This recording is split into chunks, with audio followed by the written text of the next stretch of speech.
They say you can taste heartbreak in frosting, if you know what to look for. Too much salt in the buttercream.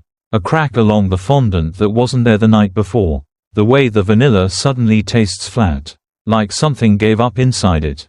Denise used to laugh at that idea. She believed heartbreak belonged to poets, not pastry chefs. That was before she learned what betrayal sounded like inside a bakery. Not a scream, not a sob, just the soft hiss of a cake collapsing in a cold oven. She was 29 and preparing to marry the only man she'd ever truly trusted. Eric, boyish, gentle, always smelling faintly of cedar and clean laundry. The kind of man who remembered how you took your coffee and forgot your birthday, but made up for it with a smile that forgave everything.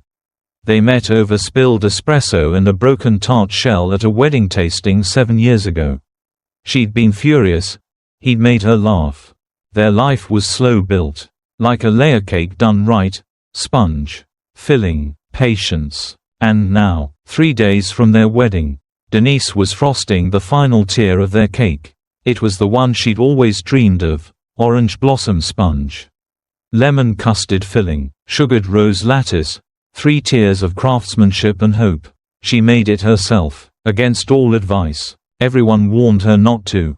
It's bad luck, they said. Let someone else bake it. Denise, you'll jinx it. But she couldn't let go. Not of the details. Not of the story she thought she was writing. Not of Leela. Leela was more than a best friend. She was the kind of woman who walked into a room like she belonged in the center of it. Denise had known her since sophomore year, when Leela rescued her from a disastrous blind date by pretending to be a jealous ex. They'd been inseparable ever since. Leela had always been louder, brighter, bolder. Denise didn't mind. She preferred being behind the scenes. In the kitchen, in the details. So it made sense when Leela became her maid of honor. No one else knew her like Leela. No one else had stayed. Not through pastry school, not through the loss of Denise's father, not through heartbreaks and bills and burnt beginnings. Leela stayed. And Leela had helped with everything. The tasting, the playlist, the dress fittings, the wine-soaked nights of frosting tests. They'd laughed until 2 a.m. over a cake fail shaped like an accidental volcano. Leela said, "You're going to make the most beautiful bride," while licking raspberry jam from her fingers. Which is why Denise didn't understand what she was watching at first. The delivery man came by on a Wednesday afternoon. Just a routine drop-off. Security system footage finally loaded after a week of delay. "We always recommend you check the archive," he said. So she did. Saturday, 10:43 p.m. The bakery. Dark. Closed. Movement. At first, she thought it was a shadow. A glitch. Then she saw the shapes. 2 figures. Familiar. Too familiar. Leela. Eric. First laughing. Then touching. Then kissing. Then, on her prep counter. The counter where Denise had once taught Leela to smooth fondant. The place where she and Eric once danced at midnight to Nina Simone in flower-covered socks. There it was. No metaphor. No rumor. Just fact. Denise stared, long after the footage ended. Long after the delivery man left. She sat in the cold bakery with the lights off and the mixer still and the scent of sugar thick in the air. She watched it again, and again, and then she stood, walked to the cake, picked up her piping bag, and iced 1 perfect rose. After that, she vomited behind the trash bin. She texted Leela 2 words, "Come now." 20 minutes later, Leela arrived, cheerful, holding a box of ribbon swatches. "What do you think about ivory with the peonies?" Denise didn't speak, just hit play. Leela's face changed in real time. From confusion, to horror, to apology, to silence. "I didn't mean," she started. "You were my maid of honor," Denise said, calm, cold. Leela broke. "It didn't mean anything. I was drunk. We were tired. You were always so perfect. I didn't want." Denise cut her off. "Do you love him?" Leela shook her head. "Do you love me?" Leela's silence said enough. Denise nodded. "Then we're done." She didn't cancel the wedding with drama. No Facebook post. No explanation. She closed the bakery. Posted a handwritten sign. "Closed for family emergency." deactivated her accounts, packed her duffel, drove until sunrise. She left the cake untouched. 3 perfect tears, waiting to be cut. But some cakes are made for celebration. Others are built to be left behind. And that one, it wasn't the end of her story. It was just the first chapter. The one that still tastes like betrayal, but smells like the beginning of something better. They say when a baker goes quiet, the oven doesn't forget, even if the lights are dim, even if the windows stay closed. Flour still clings to the corners. Heat still hums in the metal. Silence, in a kitchen once alive with joy, becomes louder than a broken vow. After Charleston, Denise disappeared, not in the way missing persons do, with headlines or search parties, but in the way a candle disappears when it burns itself out. She drove south until the signs changed from cities to tide. She ended up in a town no one wrote poems about, a sliver of coast with gray skies. 1 gas station, and a cafe whose awning flapped like a tired flag. She rented the flat above that cafe. The landlady, an older woman named Maureen, wore orthopedic shoes and smelled of eucalyptus. She didn't ask questions, just handed over the key with a shrug. "Don't mind the creaks," she said. The place was built before people started building for comfort. Denise didn't need comfort, she needed quiet. The cafe's kitchen had a backroom with rusting shelves and a double oven no one used anymore. Maureen let her lease the space for $50 a week. "I used to bake," the woman said, but arthritis took the upper hand. So Denise took it on. No signage, no counter, just a form on a website she built under the name Whisk and Weather. She didn't put her photo up. She didn't answer calls, only emails, only messages that began with, "I heard you make things that don't taste like everyone else." She made lemon poppy seed loaves and almond tarts that melted without apology. Croissants folded with restraint and reverence. Every recipe she'd ever loved but never had time to perfect. And every Sunday morning, without fail, a tall man with silver at his temples and soft worn shoes came by at 8 a.m. Thomas. He never stayed long, never spoke more than needed. Just picked up the white box, slid a folded note beneath the cash tray, and left with a small nod. The first note had said, "This one made her smile. Thank you." The next week, she ate half before the nurse even walked in. Then, "Can I request something with honey?" She always loved honey. Denise didn't ask who. She didn't need to. There was something sacred in being the one who feeds the grieving. 1 week, the note was longer. It said, "She's sleeping more now." But the scent of cinnamon rolls brought her eyes open. She said your name, though she doesn't know it. I think she just meant the person who bakes with kindness. Denise read that and didn't move for a full hour. Just sat by the cooling rack with her hands folded and her heart thudding in its flour-covered casing. Then came the question. One Sunday morning in late October, as mist coiled around the edges of the street, Thomas lingered. "You ever do weddings anymore?" he asked. Almost too casual. Denise blinked. She hadn't heard that word out loud in 2 years. She wiped her hands on a towel. "Not since." She stopped. He didn't push. She tilted her head. "Why?" He smiled. "No reason. Just curious." A pause. Then, "I've been coming here for over a year. I still don't know your last name." "You don't need it." "Maybe not, but I'd still like to know." Denise considered him, the man who picked up pastries with hands that looked like they knew how to hold grief. Who never once asked for a photo. Who paid in exact change and always left with gratitude instead of small talk. She shrugged. "Only if you tell me hers. The woman you bring them to." Thomas looked at her for a long time. Then said, "My mother," and for the first time in a very long while. Denise smiled. Not the smile she used to wear, like frosting, polished, practiced, but something softer, like fresh dough just starting to rise. He raised his brow. "So, would you ever make wedding cakes again?"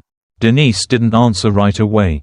She walked to the fridge, pulled out a bowl of lavender cream, dipped a finger in and tasted it, then looked back at him. "Only if the reason is good enough." He nodded. "Some reasons grow slowly, but they're still reasons." Denise didn't say anything, but later that night, She took out her old piping tips, cleaned each one, and lined them up like silver soldiers across the counter. The oven exhaled beside her. The silence wasn't empty anymore. And outside, beneath a salted sky, someone walked by the cafe and swore they smelled beginnings. Some people fall in love with laughter, some with beauty, some with the sound of a name whispered in the right moment. Thomas fell in love with silence. Or rather, with the kind of silence that Denise baked into everything she touched, warm, unhurried, and gently filled with meaning. They didn't start as anything more than baker and customer. Then, somewhere between honey scones and peach galettes, they began to speak. Just a few words here, a sentence there, about books, music, a recipe gone wrong, his mother's memories of summer pies. Their conversations unfolded like dough left to rise slowly in a warm room, never forced. Always expanding. He'd linger a little longer by the counter now, pretending to tie his shoe. She'd set aside an extra tart she didn't charge for.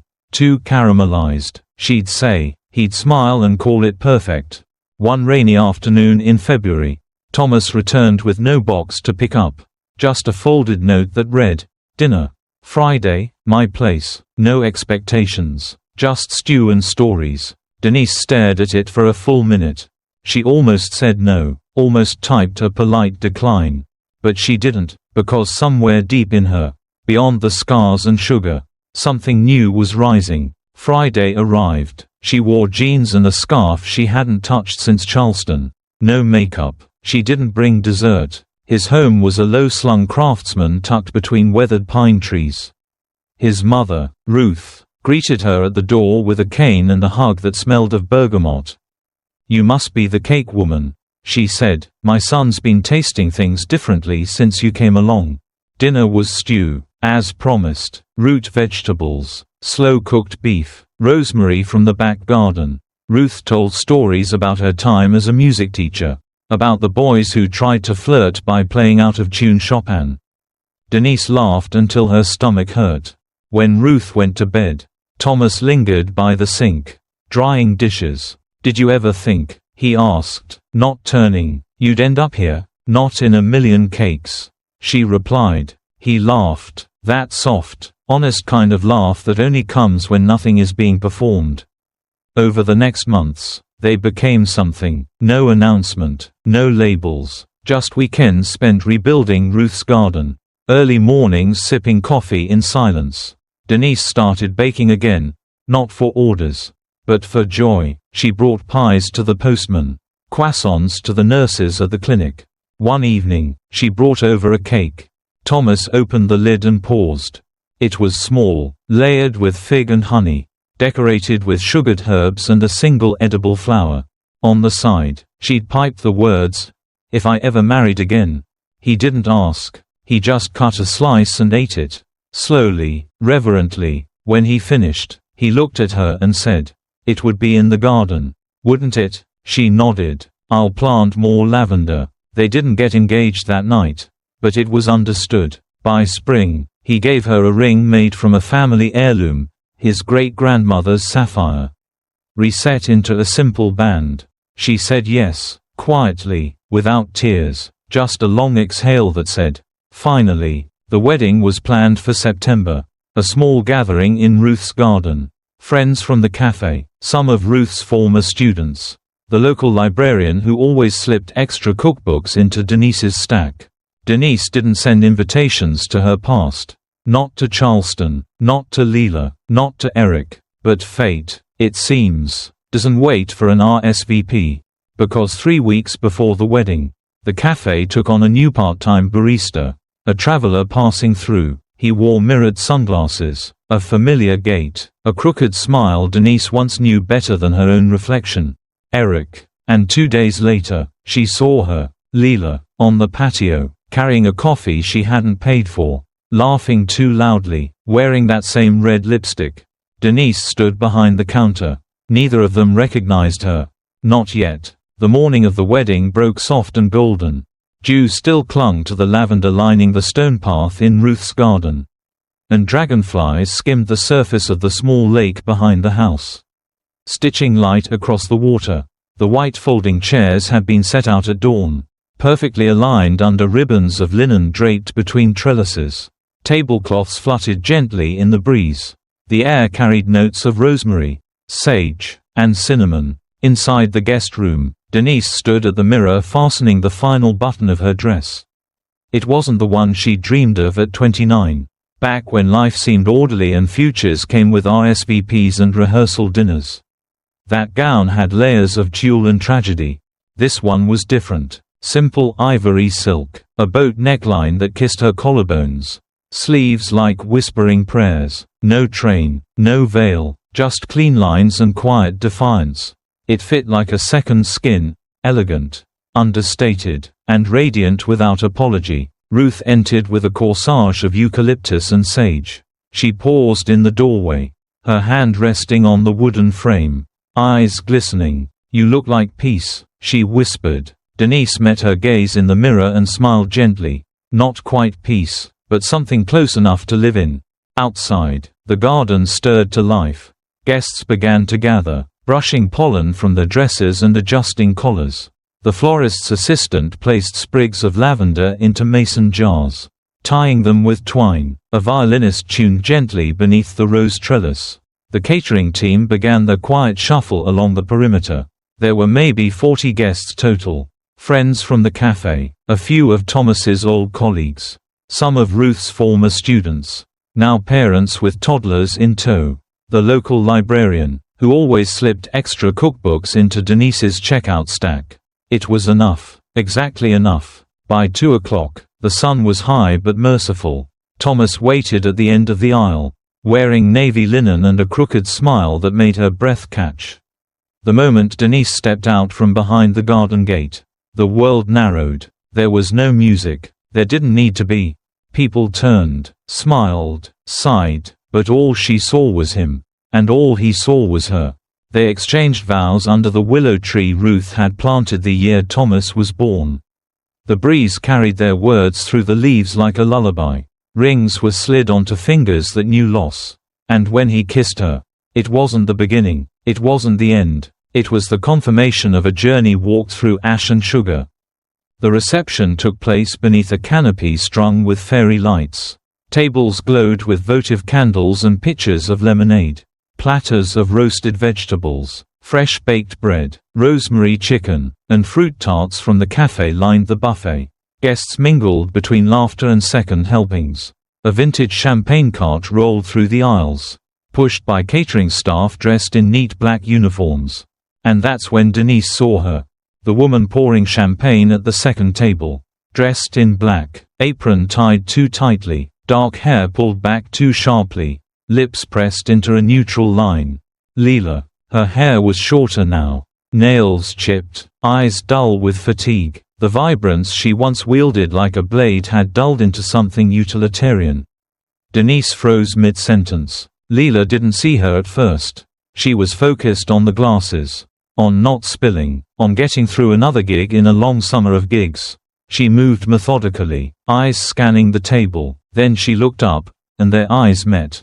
There was a split second of suspended time. Like a string pulled taut. Leela's hands froze. Her lips parted, then closed. Denise tilted her head just slightly. Measured, unbothered. Careful with the pour, she said. It was soft, cordial, devastating. Leela blinked. Once, twice. She looked at the bride. At the dress. At the garden she had never been invited to. At the man standing nearby with a hand resting at the base of Denise's spine. Eric appeared at her side, carrying a crate of empty glasses. He looked thinner, paler. His beard couldn't hide the years or the weight of a life lived in regret. He didn't notice Denise until he turned. And even then, it took a beat. Recognition bloomed slowly, like a bruise. They weren't together, that much was obvious. Their body language said strangers. Or worse, two people who once ignited a fire and stood watching it burn everything down. Eric opened his mouth, maybe to say hello, maybe to explain, but Thomas got there first. He stepped beside Denise, handed her a fresh flute of champagne, and pressed his hand softly against her back. "Everything okay?" he asked, voice low and warm. Denise smiled without looking away from the two ghosts. Perfect. Eric dropped his gaze. Leela took a step back. That moment, just a breath long, stretched wider than any toast. Any speech, any apology. It was the kind of silence that filled a cathedral, that rewrote history without speaking a word. And it was over in seconds. The reception moved on. Laughter filled the garden. Glasses clinked. Ruth told a story about Thomas as a boy building a treehouse and falling through the floor. Denise danced barefoot under the fairy lights. Her dress swayed like a hymn. Thomas held her like she was something rare, something no one had the right to shatter again. She never looked toward the catering tent again. But Leela did look. She watched from the sidelines, quiet as a ghost with wine-stained hands. She poured, she cleaned, she faded, because some reckonings don't arrive with fireworks. They arrive with stillness, with clarity, with the sound of someone else's name being toasted, and the echo of what could have been slipping into the night like sugar into water. And in the distance, a wedding cake was sliced. 3 tears, no fondant roses, just truth, and a sweetness no betrayal could touch. The reception had dwindled into soft laughter and the clinking of dessert forks. Fairy lights shimmered above the lawn like a net catching stars. The wedding cake, 2 tiers of almond sponge and lavender buttercream, had already been sliced and mostly devoured, each bite met with quiet moans of delight. It wasn't the grand spectacle of her first almost wedding. There were no tears for display, no towering fondant sculptures, just layers of something real, something earned. Denise was seated beneath the canopy, her shoes off, her gown dusted faintly with icing sugar from hugging too many guests goodbye. Thomas stood nearby, deep in conversation with Ruth and an older couple from the town library. His eyes never wandered far. She had just taken a sip of her champagne when she saw the shadow. Leela. No apron now, just a black dress that tried to look elegant but sagged at the shoulders. Her lipstick had worn off. Her hair was falling from its bun. In her hand, she held a glass of water, not wine. She approached with hesitant steps, as though she expected the ground beneath her to shift and swallow her whole. "Denise," she said, barely above a whisper. Denise didn't stand. She didn't flinch. Leela stood a moment longer before speaking again. "I just wanted to say I'm sorry. I know it's too late. And it doesn't change anything. But I've thought about it every day." Denise looked at her, truly looked, the same face that used to sleep in her dorm room, that helped her pick a prom dress, that used to steal bites of cookie dough straight from the bowl. And yet, she felt nothing, no ache, no desire to wound back, just a kind of quiet distance. Like looking at a house she no longer lived in. Her voice was calm. "You helped me frost that cake. Remember, the one with the sugared violets?" Leela nodded, slowly. "You said it looked like spring. But you never really understood why I cried over that batter. Or why I scraped the burnt edges instead of starting over." Leela's mouth trembled. Denise glanced toward the half-empty cake platter at the dessert table. "People think we bake for the taste. For the art. But it's more than that. We bake because it's one of the few things in this world you can control. You follow the steps. You wait. You don't rush. You care. And if you do it right, something rises." Thomas appeared then, sliding his hand gently into Denise's. "Ready, love?" he asked. Denise stood, brushing crumbs from her skirt. She looked back at Leela only once. "I hope someday you find something you're willing to wait for." They walked toward the car in silence, the soft night folding around them. Weeks later, in a quiet seaside town just an hour north, a new bakery opened with little fanfare and no grand opening party. The sign above the door read, "Flour and light, wedding cakes for those in no hurry." Inside, Denise stood at the counter, piping lemon curd into a fresh batch of almond tarts. Her apron bore flecks of flour and happiness. The air smelled like butter and promises. A customer entered, young, nervous, asking if she still made wedding cakes. Denise smiled. "Only for people who believe in second chapters." She tied her hair back, washed her hands, and picked up a fresh recipe card. Leela would never know this part of the story. And that was exactly how it should be. She ruined my first ceremony, Denise thought, as she slid the tray into the oven.